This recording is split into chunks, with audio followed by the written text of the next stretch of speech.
Assalamualaikum warahmatullahi wabarakatuh. Izin memperkenalkan diri, nama saya Anggriani Lutfiatu dengan NPM 23150610558 dari kelas PSTIB. Pada video kali ini, saya akan mendemonstrasikan konfigurasi pfSense sebagai firewall dan juga OpenVPN untuk menerapkan kontrol akses web berbasis VPN. Studi kasus yang digunakan adalah pemblokiran akses ke website Fiklas Universitas Lampung, yaitu fiklasunila.ac.id. Pemblokiran ini dilakukan menggunakan aturan firewall pada pfSense berdasarkan domain atau alamat IP tujuan. Secara default, akses ke website tersebut akan diblokir oleh firewall sesuai dengan kebijakan keamanan yang telah dikonfigurasi. Selanjutnya, OpenVPN pada pfSense digunakan sebagai mekanisme kontrol akses. Jadi nanti dalam konfigurasi ini, akses ke website vClass hanya diizinkan apabila klien itu terhubung atau connect ke OpenVPN. Yang artinya, ketika OpenVPN ini dalam kondisi aktif, klien itu dapat mengakses website tersebut karena lalu lintas jaringan telah melewati aturan keamanan yang diizinkan. Sebaliknya, ketika nanti klien itu tidak terhubung atau terputus ataupun disconnect dari OpenVPN, maka akses ke website vClass akan kembali diblokir oleh firewall. Jadi, menunjukkan bahwa hak akses ini tidak hanya ditentukan oleh alamat IP, tapi juga oleh status koneksi VPN pengguna. Nah, tujuan dari pengujian ini adalah untuk membuktikan bahwa pfSense ini mampu menerapkan kebijakan keamanan berbasis firewall dan juga VPN secara efektif, serta memastikan bahwa akses ke website tertentu itu hanya dapat dilakukan melalui koneksi VPN yang sah, baik pengguna berada di jaringan lokal maupun mengakses dari jarak jauh. Nah, di sini saya sudah menginstal untuk file pfSense-nya di VirtualBox. Kemudian untuk networknya sendiri, adapter yang pertama, di sini saya attach to bridger adapter. Kemudian untuk yang adapter kedua, di sini menggunakan host only adapter.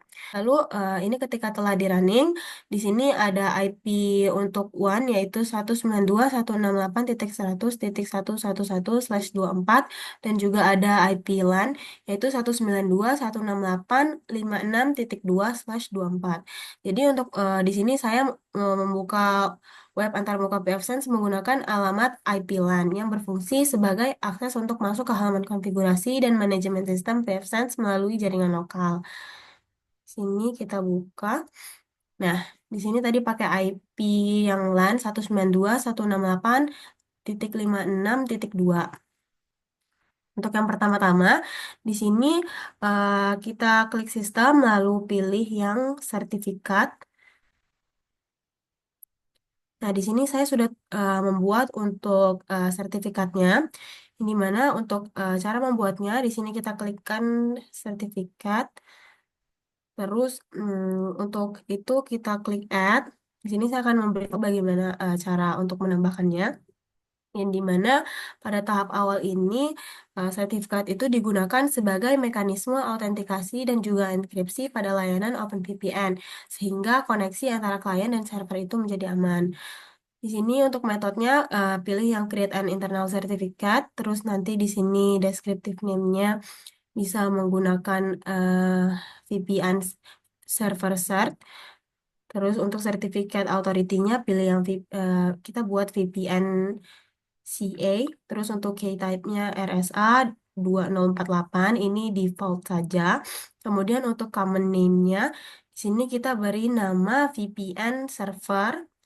Kemudian ini bisa diisi opsional untuk country kodenya, province, city, dan kemudian untuk sertifikat atributnya, di sini sertifikat type-nya boleh dipilih server sertifikat, kemudian nanti bisa klik save saja, dan nanti hasilnya akan berada di authority sini.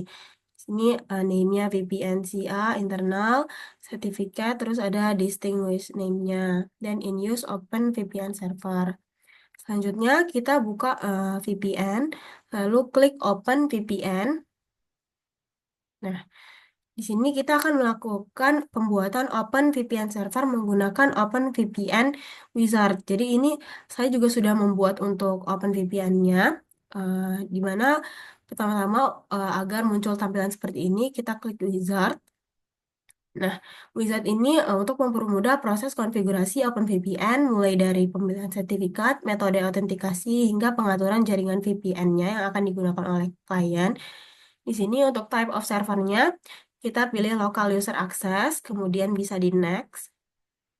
Dan sertifikat authority-nya, yaitu VPN CA yang telah tadi kita buat, lalu kita bisa next. Nah, untuk sertifikatnya, pilih yang GUI default, lalu next.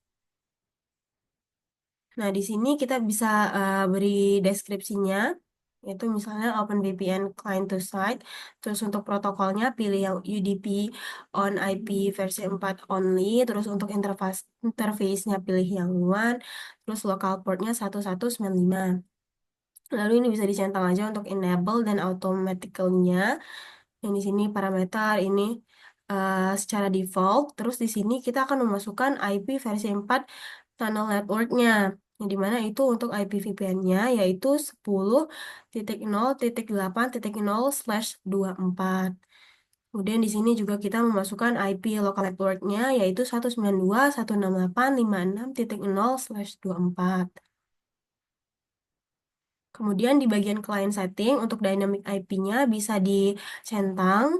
Lalu untuk advanced client setting-nya, di sini DNS default domain-nya yaitu Google 8.8.8.8.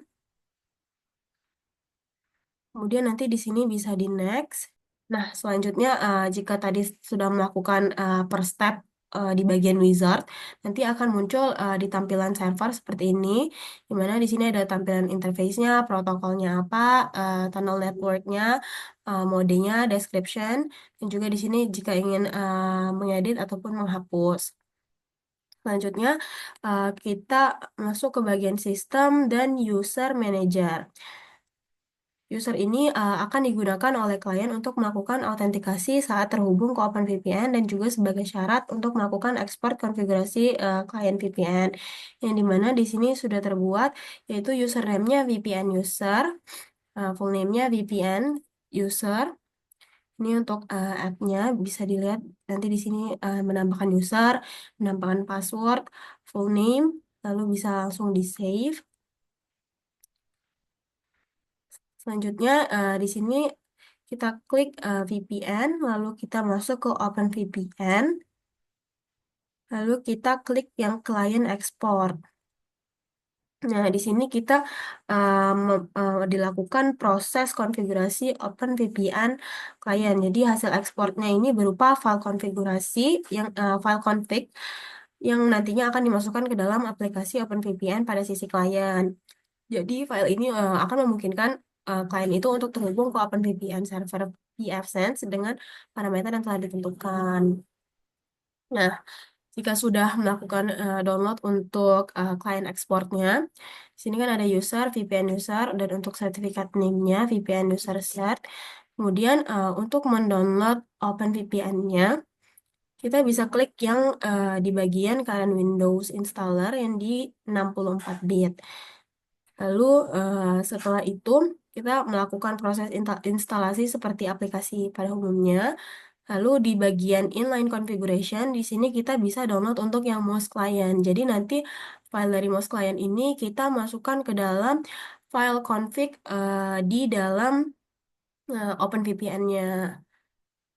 Selanjutnya setelah sudah melakukan hal tersebut bisa klik firewall, lalu klik rules.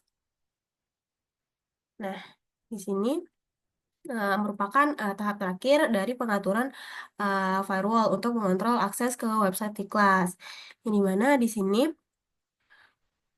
untuk LAN-nya, LAN ini sebagai block rule. Jadi pada interface LAN ini dibuat beberapa aturan blok untuk memblokir akses ke website Vclass, baik berdasarkan domain maupun IP tujuannya. Jadi secara default, klien yang berada di jaringan LAN ini tidak dapat mengakses website Vclass secara langsung. Di sini ada di role IP versi 4 UDP, ICMP, sama TCP. Di sini destination-nya ada IP vClass yaitu 103.3.46.19 dengan port 80 yaitu HTTP dan 443 ini HTTPS. dengan ada description-nya, block week class. Kemudian untuk OpenVPN, di sini dibuat aturan pas yang mengizinkan lalu lintas dari klien VPN untuk mengakses website T-Class. Jadi dengan aturan ini, website itu hanya diperbolehkan apabila klien ini terhubung melalui OpenVPN.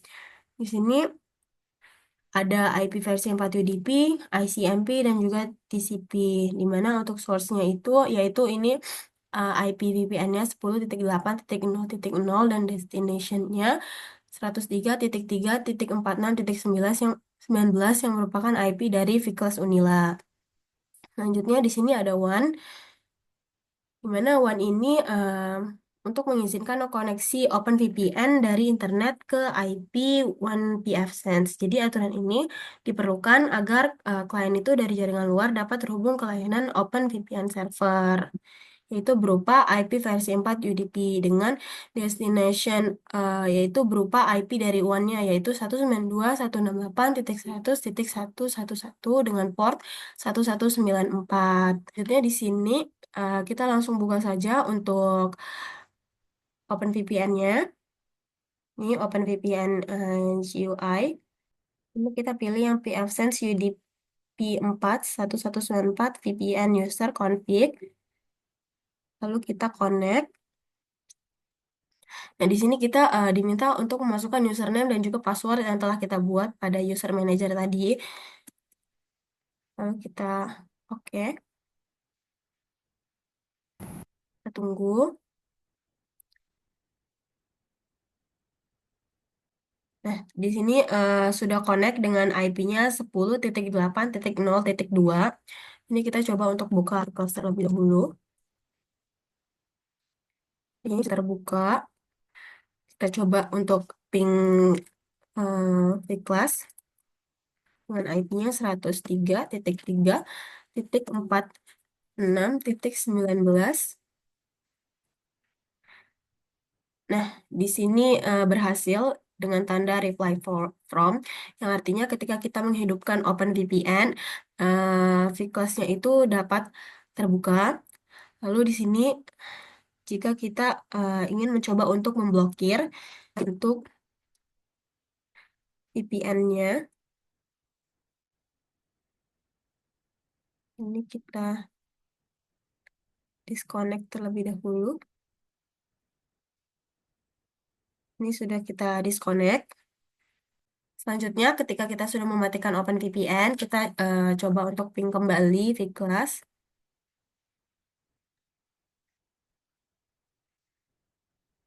Nah, di sini muncul request timeout atau RTO, yang artinya proses pemblokiran sudah dilakukan. Dan di sini kita bisa lihat untuk website dari Viklas Unila can be reached, yang artinya tidak dapat dibuka. Lalu di sini kita coba untuk menghidupkan kembali. Coba untuk menghidupkan kembali. Di sini kita coba hidupkan kembali untuk GUI-nya. Kita connect kembali. Masukkan password.